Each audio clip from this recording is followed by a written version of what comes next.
Hari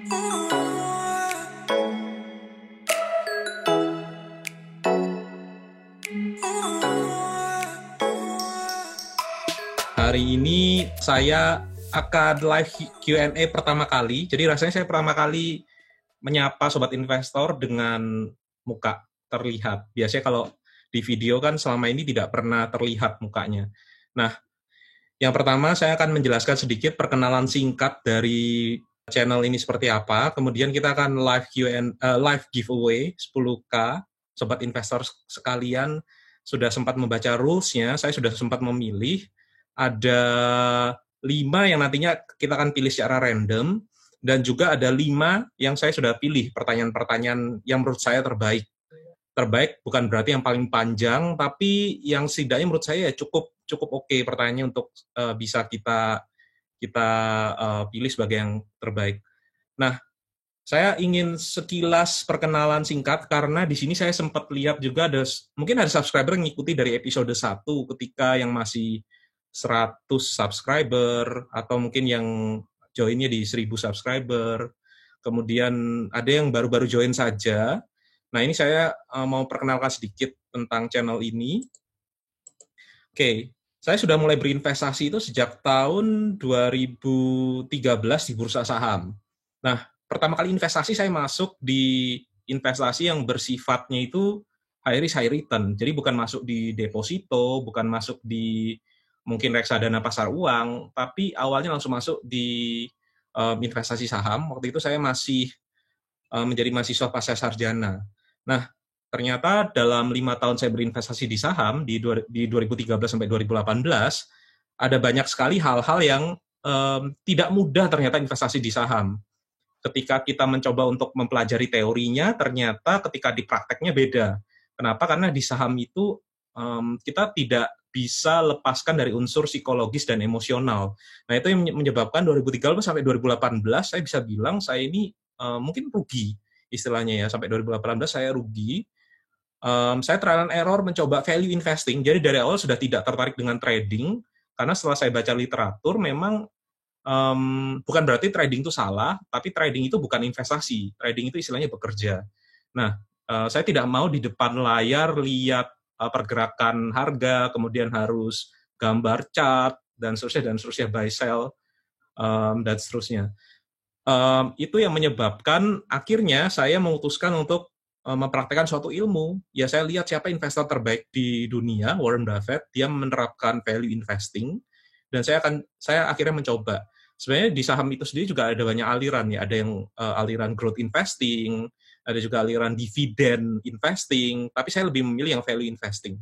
Kemudian barulah di tahun 2017 setelah semuanya itu mentok, saya mencoba masuk ke instrumen investasi lain, yaitu reksadana indeks, kemudian ada juga peer-to-peer lending, dan saya juga mencoba beberapa instrumen lain ya, misalnya koperasi, kemudian reksadana pasar uang, reksadana pendapatan tetap, dan seterusnya. Nah, di tahun 2019, setelah saya mencoba untuk mengevaluasi selama 5 tahun ini, kesalahan-kesalahan saya ini apa saja sih, akhirnya saya berhasil di tahun 2019 untuk pertama kalinya, saya menghasilkan keuntungan yang sudah direalisasi, itu yang menurut saya cukup besar.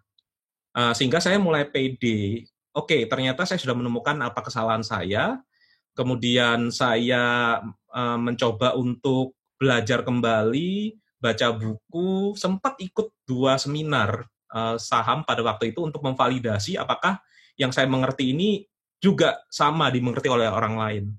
Saya sempat ikut seumur hidup itu cuma mungkin ikut 2 seminar yang diadakan oleh 2 orang. Waktu awal-awal 2014 saya sempat ikut seminarnya Pak Teguh Hidayat, nggak tahu mungkin beberapa yang value investor tahu. Kemudian 2019 saya ikut seminarnya Pak Lukas Setiatmaja yang menulis buku Who Wants to be a Smiling Investor. Saya tidak disponsori ya. Dan itu memang seminar-seminarnya itu, terutama yang seminar Pak Lukas, saya jadinya tahu kalau ternyata investasi saham itu tidak hanya sekedar teori, tapi kita juga butuh kontrol emosional. Oke, Who Wants to be a Rational Investor juga ada, betul. Ini ada 2, dan ini juga nanti akan jadi giveaway-nya kita. Oke. Oh ya, saya di 2019 juga memutuskan untuk menulis investasi di Quora, artikel investasi di Quora, dan terpilih juga, bersyukur sekali terpilih menjadi penulis terbaik. Mungkin ada beberapa yang kenal saya dari Quora juga. Nah, akhirnya saya memutuskan untuk masuk ke dalam channel, mencoba untuk membuat konten. Jadi ini adalah konten Dodi Bicara Investasi tahun 27 Oktober 2019. Pertama kali video pertama saya itu dimulai. 100 subscriber pertama itu sekitar 1,5 bulan, di bulan Desember. Kemudian 1.000 subscriber di 24 Januari 2020. Dimonetisasi awal itu 2020, awal Februari 2020. Dan kemarin baru saja mendapatkan 10.000 subscriber. Jadi terima kasih sekali buat para sobat investor sekalian yang sudah mendukung perjalanan saya, terutama yang awal-awal sekali ya. Oke, nah mungkin bagi para sobat investor yang masih baru berjoin, sebenarnya apa sih yang ada di channel Dodi Bicara Investasi ini? Memang di 5-6 video terakhir saya lebih banyak membahas saham. Tapi bagi sobat investor yang mengikuti saya dari awal, pasti kalian semua tahu kalau saya memulai penjelasan saya itu dari peer-to-peer lending. Jadi episode pertama saya itu bercerita tentang peer-to-peer lending. Kemudian di tengah, karena pada waktu itu, saya banyak menaruh dana di peer-to-peer lending, dan saya kurang percaya diri untuk menjelaskan tentang saham. Karena pada waktu itu kan IHSG lagi naik. Sehingga tidak terlalu banyak pilihan saham-saham yang menurut saya cukup berkualitas yang dijual dengan harga yang di bawah nilai wajarnya pada saat itu. Nah, peer-to-peer lending sendiri juga termasuk baru, sehingga tidak terlalu banyak konten yang menjelaskan tentang peer-to-peer lending. Ada beberapa konten, misalnya Berke Finance. Kemudian ada juga konten lainnya, yaitu dari Felicia, dan juga ada beberapa lagi ya, kalau tidak salah, saya lupa namanya. Ada satu konten yang khusus untuk membahas tentang peer-to-peer lending. Nah, Pak Ferry kalau tidak salah kontennya ya. Dari situ saya mulai mencoba untuk melihat apa sih yang sebenarnya itu bukan kurang ya, melengkapi istilahnya. Kita di dunia YouTube ini tidak bersaing, tapi melengkapi. Apa yang sudah pernah dijelaskan, mungkin ada yang masih sudut pandangnya berbeda, saya coba lengkapi di situ. Dan karena memang saya punya pengalaman pada waktu itu sekitar 2-3 tahun, ya saya coba putuskan saja untuk membuat yang lebih detail. Intinya seperti itu. Kemudian di tengah-tengah, saya bercerita tentang reksadana. Jadi saya bercerita tentang reksadana indeks seperti apa, karena di konten YouTube di Indonesia sendiri juga belum banyak konten yang membahas tentang reksadana indeks. Yang banyak adalah reksadana saham. Padahal dari apa yang saya pelajari, harusnya reksadana indeks itu yang paling simple, paling optimal. Memang reksadana indeks tidak akan menjadi juara untuk dari segi return dalam setiap tahunnya. Tapi setidaknya performanya dia itu konsisten, karena tidak banyak reksadana itu yang bisa beat the market. Mungkin kalau seandainya dilihat sekarang reksadana saham yang terbaik apa sih? Sukor Invest gitu misalnya. Sukor Invest Equity Fund. Tapi apakah 5 tahun lagi Sukor Invest Equity Fund itu akan mengalahkan IHSG? Tanda tanya. Tapi ketika saya memutuskan untuk investasi di reksadana indeks, saya akan tahu 5 tahun lagi, ya performanya akan mengikuti indeks. Intinya seperti itu. Bagi teman-teman yang memang punya talenta untuk memilih mana reksadana saham yang oke, ya silakan saja, tidak dilarang tentunya. Nah, ini saya juga review beberapa aplikasi, iPod Fund, Bibit, dan seterusnya.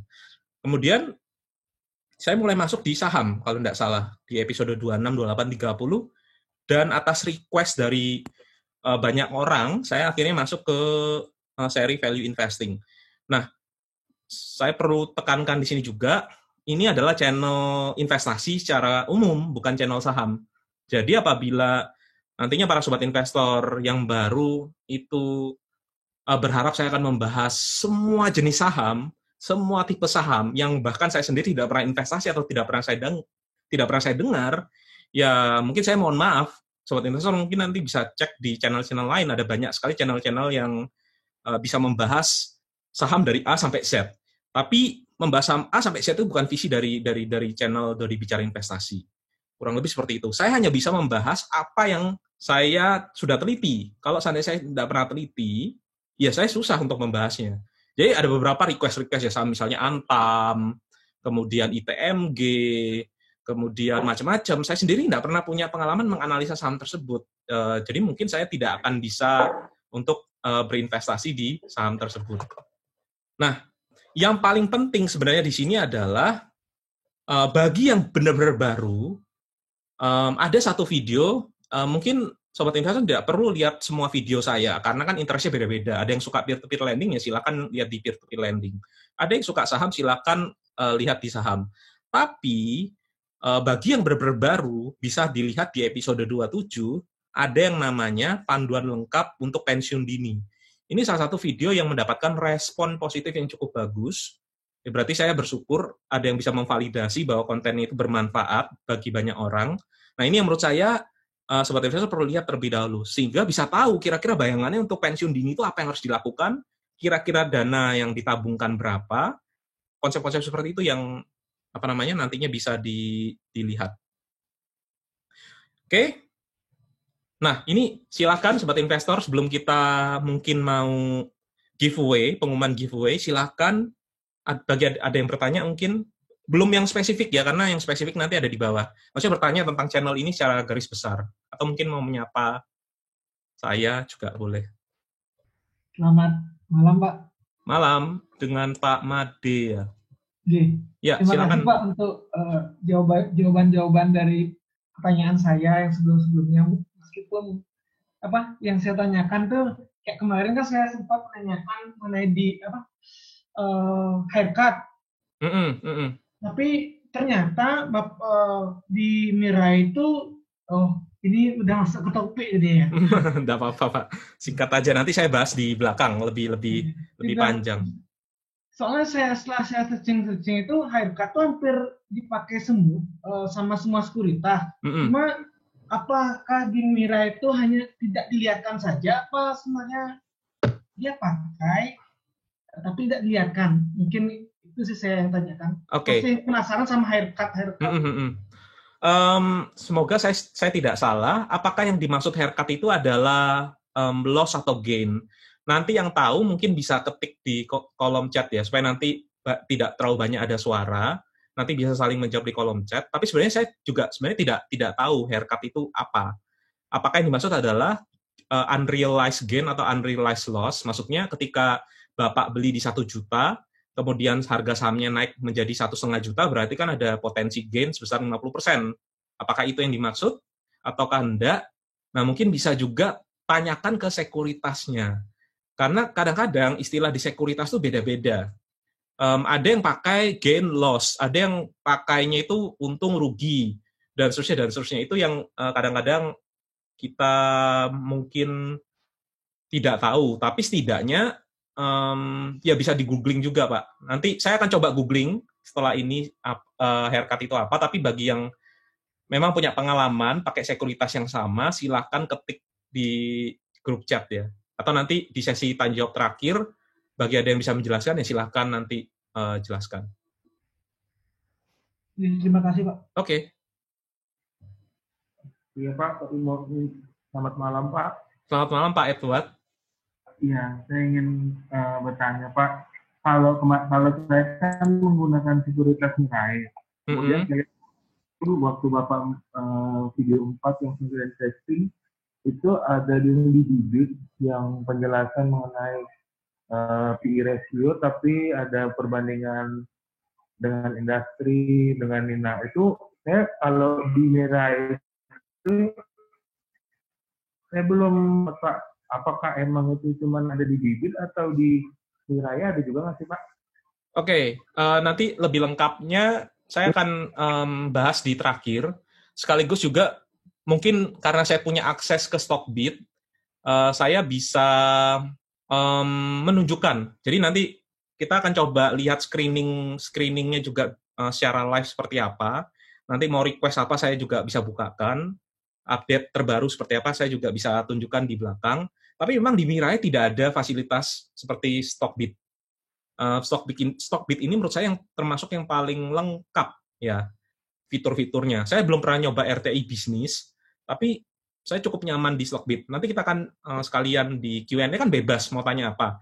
Sekalian nanti kalau saya mau lihat Stockbit seperti apa, nanti saya juga bisa bukakan di Stockbit. Nah, tapi komen-komennya untuk terkait dengan pertanyaan, kita simpan di belakang dulu. Ini yang ringan-ringan aja. Saya coba cek juga di chat. Mungkin yang ringan dulu tentang background channel ini.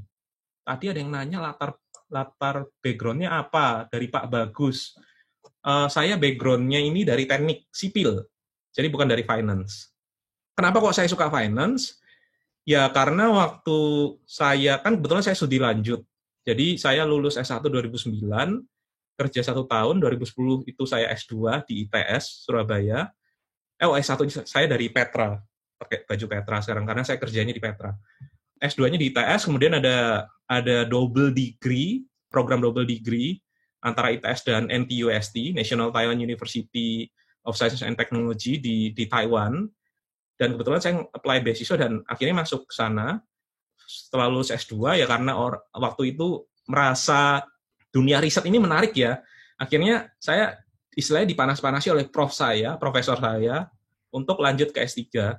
Dan saya mengenal dunia investasi itu pada saat di S3 karena saya menikah pada saat saya studi. Dan akhirnya muncul, kita ini ketika berkeluarga, ya kita harus bisa untuk bertanggung jawab atas keluarga kita. Dan akhirnya saya mulai dari situ untuk mempelajari tentang investasi. Tidak ada yang teknis ya, tidak ada teknis lagi ya pertanyaannya. Oh ya, saya sama-sama orang Surabaya. Iya betul, saya orang Surabaya.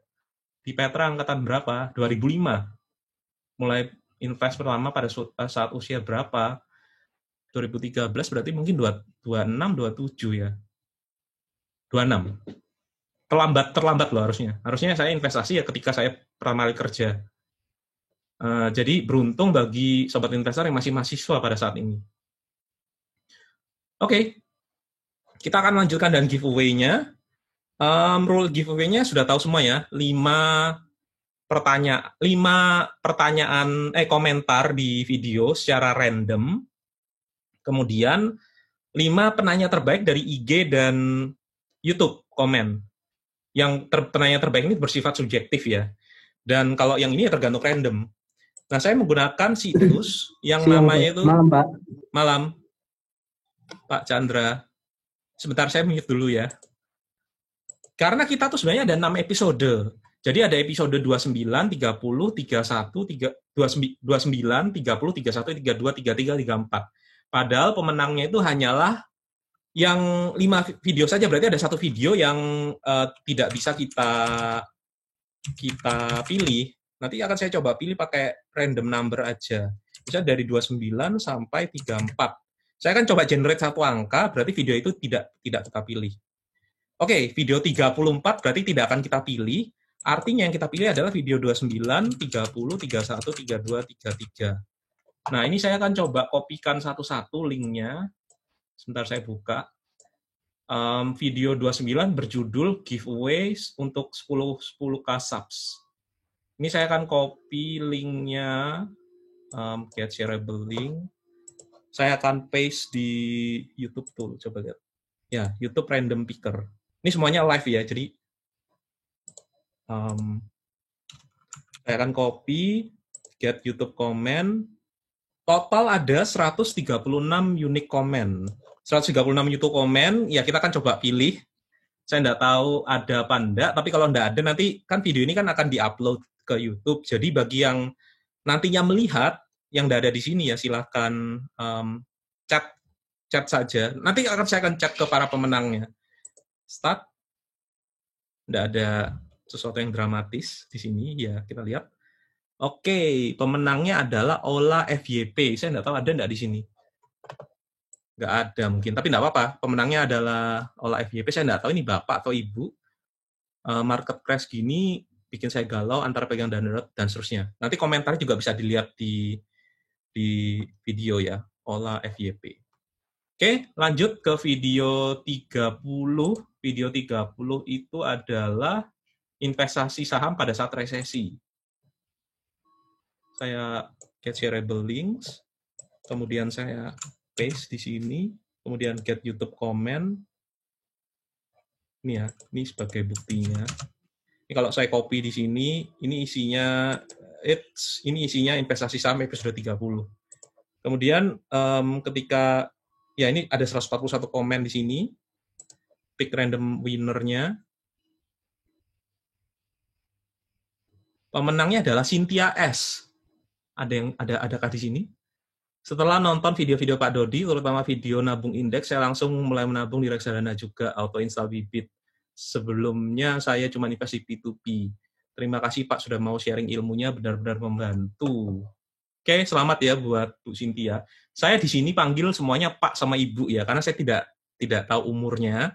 Yang masih belum bekerja, masih mahasiswa, suatu saat nanti kalian akan menjadi Bapak juga, jadi ya enggak apa-apa saya panggil Pak atau Ibu. Selanjutnya, episode ke-31, memahami neraca keuangan.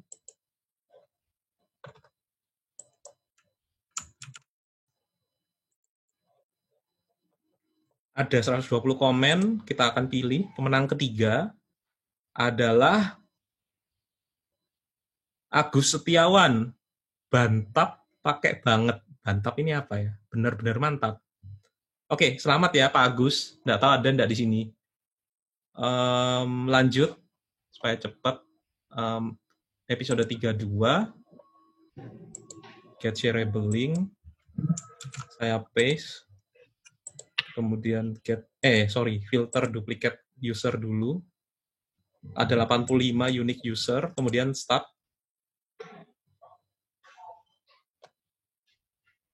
Pemenangnya adalah Kuku Saputro. Untuk saat ini menurut saya bisnis terbaik antivirus adalah trading forex. Tapi ya sayang sekali saya tidak trading di sini. Tapi ya selamat Pak Kuku. Ada yang di sini mungkin? Oke, terima kasih Pak Kuku sudah komen dan akhirnya menang. Dan terakhir,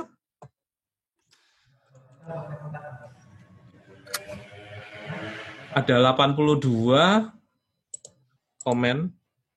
Ya, kita akan pilih siapakah komen terakhir yang paling beruntung. Pemenangnya adalah Integrit Konstruksi. Pak Dodi, subsidinya masih sedikit. Wah, menurut saya sih sudah banyak 10.000 ini. But I can assure you, konten dan cara pembawaannya yang terbaik menurut saya. Terima kasih dan lanjutkan. Saya termasuk yang pelit subscriber, tapi saya sub channel ini. Oke, congratulations buat Integrate Konstruksi. Semoga 5 pemenang ini bisa dihubungi. Karena kalau tidak bisa dihubungi, ya terpaksa kita cari pemenang baru. Nanti saya akan beri waktu 1 minggu ya. Kalau seandainya tidak ada respon, nanti akan saya reply ke komen-komen ini tadi. Kalau seandainya memang tidak ada respon selama 1 minggu, saya akan pilih komentar terbaik saja, penanya terbaik. Oke? Dan ini adalah 5 pemenang juga untuk penanya terbaik. Pemenang pertama itu didapat pemenang ke-6 itu dari DX. Ini adalah komentar terbaiknya di episode ke-31 kalau tidak salah. Bisa dibaca pertanyaannya di sini. Oke, siapa ini yang ada enggak di sini orangnya?